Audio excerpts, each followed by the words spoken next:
Hey there, everyone. That sexy nerd is back again, and we're watching more Casual Geographic. He just came out with a new video. It's called the Candid Affairs of the Canine Family. So it looks like he's going to be focusing mostly more on coyotes again. And honestly, I can't wait because all the dogs are great. Hopefully, he talks about the evolution of dogs, just like he did with elephants. Even though that video of mine got deleted. But whatever. Copyright striked, if you could believe it. But anyway, not much to say. Let's just get into the episode. And remember, please smash that like button if you want to see more sexy and nerdy content. And subscribe if you think I deserve it. And let's do this thing, y'all. Surprise, motherfucker. Oh, yeah, I remember that video. The wolves.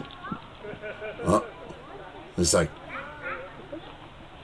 I apologize for my outburst. From the hood meets from the wood. No word said, but he understood. Blood realized he is not that guy. What y'all know about the timber wolf? Also known as the northwestern wolf of Alaska and Canada, the timber wolf is arguably the largest wolf walking the earth and at a length of up to 7 feet and a max weight of over 150 pounds. If you're expecting an unhinged husky when you see a wolf, your expectation is going to be subverted like the Titanic. Now this is a fennec fox, and at an honest 3 pounds, the sand chihuahua weighs about as much as the MacBook I'm editing this on. But both fennec foxes and lupus final bosses are 2 ends of the canine spectrum, and today I'm going to try to talk about every canine-coded creature out there. But before I do, I should probably address something. I made a video on the top 10 most misunderstood animals, and I honestly don't know how I yacked for almost 17 minutes and didn't once mention wolves. Forget top 10, there might not be 5 animals we've gotten more wrong about. First things first, there's no alpha wolf, it doesn't exist, I will fight you. The thing is, the guy that came up with alpha wolf did so in a book after watching wolves in captivity. David Meck would then spend the rest of his career trying to take it back, imploring people not to buy the book and even trying to get printing presses to stop publishing it. But like a drunk Friday night tattoo, the alpha thing stuck no matter how hard he tried to scrub it off. In real life, the wolf pack is just a family. The 2 alphas are really just the 2 parents, and the rest are just generations of the kids that haven't left to make their own pack yet. Because I know a certain demographic's gonna try to fight me on that, I'm gonna say this. When the term alpha male was first used academically in 1921 by Monica Sumra, she wasn't talking about wolves. She was talking about chickens. Literal pecking order. Not even like roosters. I'm pretty sure she was on about vindictive hens. I'll just let that marinate. But yeah, alpha wolves don't exist. At least not in the wild. I'm sure if you take a bunch of wolves that don't know each other and put them behind a fence, pack politics will look a little different. That's kind of like writing a book on human nature based on studying folks in max security. And unlike prison, a wolf pack is actually structured to avoid infighting. As a rule, you usually get 5 to 9 wolves in a pack. And because nature hates rules, in 2011, there was a pack of 400-something wolves terrorizing the town of... I'm gonna say Verkoyansk, where they allegedly murked 30 horses in 4 days. Yeah, only in Russia. The alpha thing's not the only thing we've gotten wrong about wolves. We've been doing them dirty for decades. Like that time we Experience medieval times, a world of excitement, adventure, and wonder. Like that time we thought wolves were pests when actually... You remember when I said nature's like a Jenga tower and some animals are the block that can bring it all down? The Op of Riding Hood is a keystone species that stabilizes the ecosystem. We know that because after humanity went ahead and wiped wolves off the Yellowstone census, the elk started wilding and eating all the plants, the songbirds and beavers that needed the plants went ghost, and without beavers, everything was damned. Not to mention, the one animal people arguably hated more ran through America. But we'll get to that. All that and wolves actually kill less than 1% of livestock, and that was the whole reason we went ahead and played God in the first place. Ridiculous. There's more too, like the fact that wolves are actually scared shitless of people, to the point where they'll avoid buildings, roads, and even the sound of a snowmobile can stress them. Big bad wolf has only killed less than 40 people in North America, and about 30 of those happened before the 1900s. Meanwhile, this shit was last year. There's also little fake facts that personally grind my gears, like wolves don't howl. Ridiculous. They howl mostly to communicate. They face the moon because unless you're rallying earthworms, if you're making an announcement, you're probably facing up. They also howl to mark their territory, and sometimes they just do it for pack bonding. That's so cool. Thank you. They were still... Yeah. Yep. And then you got Tumblr's contribution. No, actually the opposite. It's the leaders of the pack, you know, the parents that, you know, lead. And unless you're Norman Bates Jr., you wouldn't put your grandmother in front to deal with all the unbroken snow. And I don't know what to say about this, except Hollywood and Wattpad have ruined the way some of y'all think about wolves. Into the Omegaverse ass poke. But yeah, wolves might be the most maligned animal out there. But I will say their PR has gotten way better. Meanwhile, coyotes have been catching more smoke than hot dogs in July. Wolves hate coyotes off principle. Eagles and crows hate them because they fight for the same scraps. Trauma donkeys don't rock with anything canine. Jesus! Coyote can breathe and earn a cougar's wrath. And let a bear get a hold of one and shit gon' really get grisly. Even Mark Twain's written diss track towards coyotes was the honest to God inspiration for a painting Yeah. a Looney Tune. Nah, but the contempt for coyotes wolves have is different. I've shown this clip like 20 times. Yeah, man. And I'm gonna do it again. Yes. You only need one wolf, maybe two. Do if you you're not? to get the job done. Oh, Do no. You know what it takes to motivate an Poor entire coyote. pack to turn No, you into no, pest? no. They basically Rodney King the coyote. But don't feel too bad, because coyotes low-key won in the end. You see, when America was at war with wolves, there were also often coyotes like they were made of oil. But because coyotes are canine cockroaches, the attempts to cancel coyotes only led to more coyotes. The prairie pup apparently has a roll call, essentially a census where a female will call out, and if she doesn't hear a lot of coyotes back, it'll actually trigger a metabolic change to produce a bigger litter. And one thing they have that wolves don't is coyotes are fusion fission, meaning you can catch them in a pack, but if things ever get critical, they can break apart, split up, and spread out. The reality is, generations of being a wolf's chew toy prepared coyotes for everything humanity could possibly throw at them. Studies say you can Thanos snap 75% of a coyote population every year for 50 years straight, it still won't dent them. Today, you can find a coyote in every state that isn't Hawaii, and it was humanity's hate boner that Ubered them. And that's why I love them. Like I said, they're alive entirely out of spite. I respect game, especially since at one point the wolf population in America was so down bad. Something, something, life finds a way, something, something, now we have coy wolves. Yeah. In some places, virtually every wolf in the area has coyote DNA in it. Can I remind you that wolves are literally prejudiced towards the very animal they ended up getting Genghis Kong'd by? That's like if Thomas Jefferson was alive to see what would become of his bloodline. And considering you can find a coyote in Burbank, Orlando, and the Bronx, safe to say, they won the war. The foxes might have won the game of life. The wild carnivore with the most real estate on Earth isn't the leopard. It's not a type of eagle. It's the red fox. It's totally a fox. You can find foxes anywhere. Everywhere. Playground, and out of all wild dogs, foxes have the most range. Of course, you have the red, the most well-known fox, but also a lesser-known menace to other foxes. There's my personal favorite, the Arctic fox. Look at that canine cotton ball gun. There's a terminally unamused Tibetan fox. Look at this dude. The aforementioned dune puppy, the fennec fox, and how can you forget the cross fox? Which is really just a mutated red fox. But I'm a shout out a shiny when I see one. That looks like a silver. Small enough and just cute enough to dodge the smoke everyone had for coyotes. Which is why foxes are one of the few animals that actually do better in cities, with close to 500,000 living in the UK. Foxes are basically dogs running cat software. They move like canine ninjas, they're mostly nocturnal, and they have vertical slits for pupils. And some, like the gray fox, have semi-retractable claws to climb trees. Yeah, foxes are an anomaly. But if foxes are an anomaly, jackals are a conundrum. Jackals are pretty much old world coyotes, and they virtually have the same niche, so I won't go on about that. But I'm gonna explain why I call them a conundrum. As far as we know, there are 3 species of jackals: the black-backed, the side-striped, and the golden jackal. One of these is not like the other. I'm gonna need y'all to lock in, because this will get confusing. So between these 3, the golden jackal isn't even closely related to the other 2. What? In fact, the golden jackal is actually closer to wolves and coyotes. Really? Makes sense? I hope so, because it only gets more confusing. Okay, so golden jackals are found in Africa and Eurasia, and for a while we assumed they were the same species, but you know what they say about assuming. Turns out the golden jackal of Eurasia diverged from the wolf-coyote common ancestor 1.9 million years ago. The African variety followed suit 1.3 million years in the past. So not only are there about 600,000 years of separation, African jackals are that much closer to wolves. It's so much ridiculous. That it was never a jackal at all. So now we say Africa has a golden wolf. So, recap, 3 types of jackals, 2 types of golden jackals. Golden jackals aren't closely related to the other jackals. One of the 2 types of golden jackals is actually more related to wolves, and the other is an actual wolf. Also, this has nothing to do with anything, but I just wanted to add that jackals took a cue from coyotes. Something, something, Jurassic Bark, something, something, we have jackal-dog hybrids. One man bred a jackal dog to sniff out airport explosives. Why didn't I think of that? Next are dingoes. Dingoes are weird. No, like literally, they're really weird for a dog. They're domesticated dogs that were just evolved into their own species. Dingoes are freakishly flexible and can turn their heads 180 degrees. What? They have wrists that can rotate like ours to the point where Houdini can unlatch gates and even turn doorknobs. They can climb trees.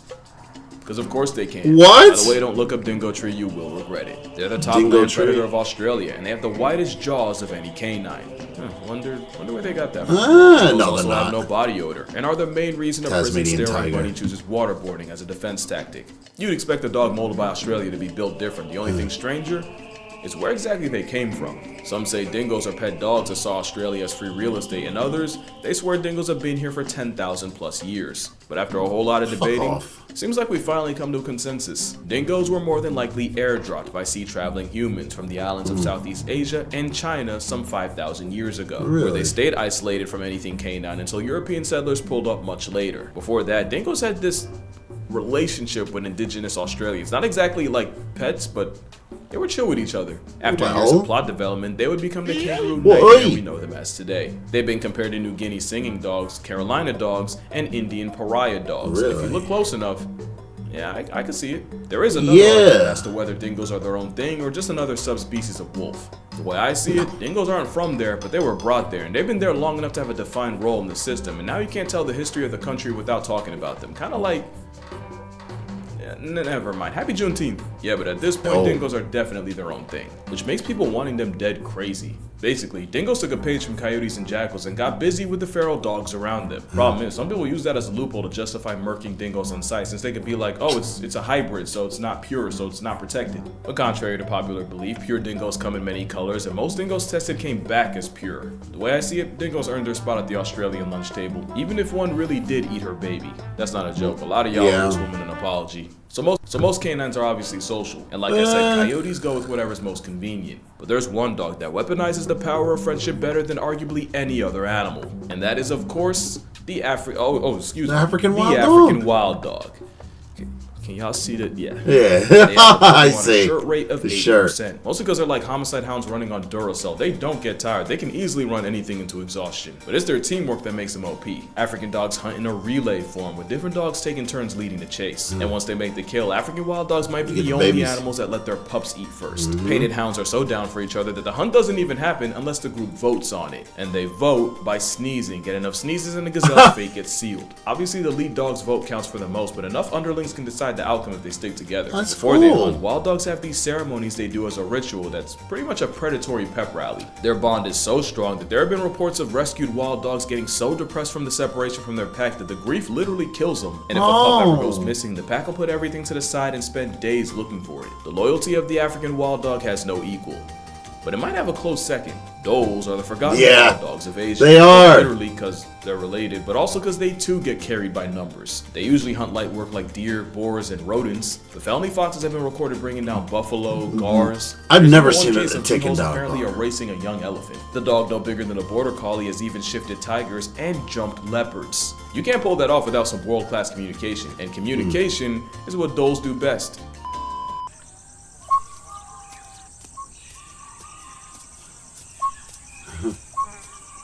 Yeah, they whistle. It helps them keep track of each other in the dense jungle. But also makes them sound like a black-owned smoke detector. Okay, it's 2024. Can we please let this joke They'll also pee while doing dance in territory. That has nothing to do with anything. I just thought it was fun. So Africa has wild dogs, Australia gets dingoes, North America and Europe both got wolves, and as you know, Asia gets the whistler. So what, does South America get left out? Of course not. No. There's a bush dog. Bush Not dog, the yeah. rarest, but definitely the most underrated. We don't know that much about them. We even thought they went extinct for a minute. They for real look more like a stubby Wolverine or a Latino Tasmanian devil, but it's because they're perfect for their life in the dense jungle near water. And boy, do they love that water. They're the only Latinos. wild dogs with webbed feet, and not only can they dive, they have no problems catching bodies in water. They'll even lure prey to water where another bush beast will be waiting. Speaking of prey, they'll usually violate rodents These like are coyotes or capybaras. capybara, but they've also been known to tap out 500 plus pounds. No, get out of Even paying here. attention, you might know the bush dog's closest relative. This is the short-eared dog, and it is not the closest relative. They're another No, dog it's we know not. almost nothing about. Almost everything we do know about him comes from a man accidentally buying one at a marketplace and ecologist Renata Lette Pittman getting a hold of him to study.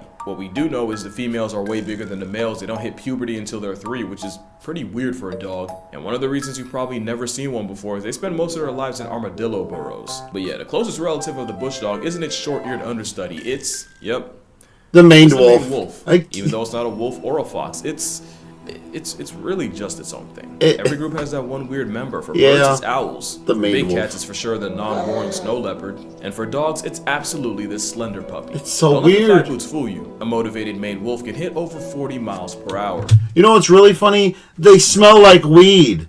Or at least the urine does. It's so weird. Between that and the fact that they literally have a black morph, best believe the canine in Chanel boots is I've never more to seen that culture before. than anyone realizes. Oh, you might be wondering what they could possibly be running from. Probably the law. Maned wolf urine smells so much like Snoop Dogg salad. They've gotten zoos raided by police. If God created the world in 6 days, he started freestyling on a my Sabbath and came God. out with this canine casserole. They're the only canines that are completely solitary. They're the only ones with a mane. They feed so much for apples it got named after them. And yeah, the ankle biters are still waiting to get their legs back. I mean, they even sound like an identity crisis. No!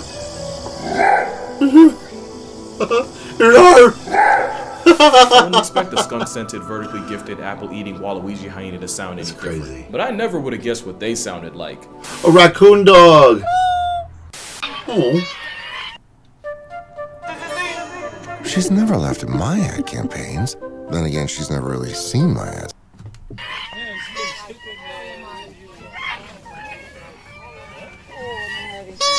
Don't be confused, it may be raccoon-coated, but it's closer to a fox in face paint. The raccoon dog, also known as a tanuki, is proof that once again, same test, similar solution, homie, you know it's convergent evolution. They also inspired the bake tanuki, a supernatural creature in Japanese mythology known for shape-shifting, and for other things I can't talk about. In real life, raccoon dogs are the only canines that hibernate, which is fitting because they might have caused the entire planet to hibernate in 2020, allegedly.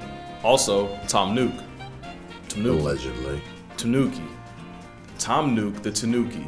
Anyway, only 2 zoos in America have raccoon dogs, so if you want to see them IRL, you're kinda out of luck. At least they're not in danger. Not like the last canine here. The Ethiopian wolf isn't just Africa's most limited carnivore, it's the rarest canine on Earth with less than 500 in stock. I can't believe they're still alive. They're really good at living off the rodents living in the Afro Mountains. They've even learned to hunt near grass-eating geladas for better results. But Ethiopian wolves are also specialists, which means they can really only function in one place. So you're actually looking at the panda of dogs, except they're actually 3 times rarer, with habitat loss, getting smoked by farmers, and overgrazing from competing cattle not exactly helping them out. They're actually pretty cool if you get to watch a couple videos of them, but if we don't get our shit together soon, videos are gonna be all we have. And even though they're not technically hanging by a thread, wolves are still getting done dirty. They're still seen as pests in a lot of places and often murked on sight. Or you got wolf dogs bought to be a flex, only to be predictably thrown to the streets. It's awful. a good thing we got places like the Howling Woods Farm in New Jersey. It's a sanctuary for wolf dogs that were abandoned. Oh yeah, I gotta go to this place. That absolute unit,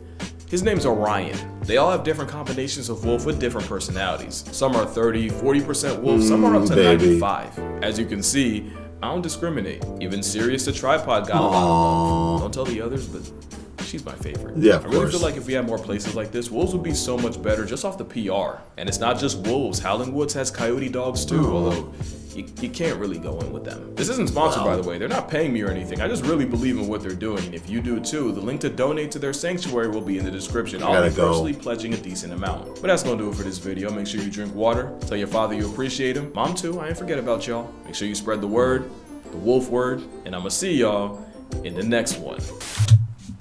Oh.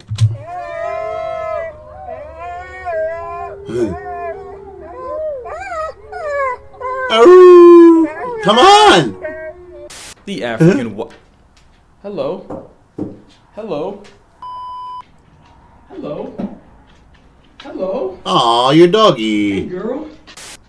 The camera can't even see you. That's okay. We use this for bloopers. Why are you always giving me your butt, dude?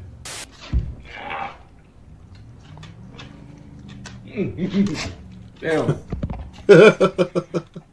No, where He's that got- sound. No, it's big.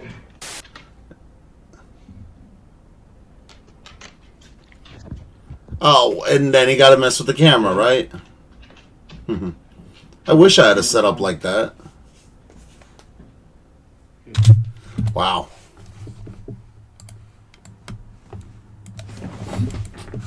That's great, man. I had no idea he had such a production studio, man. He's just been recording in front of like a whole system there.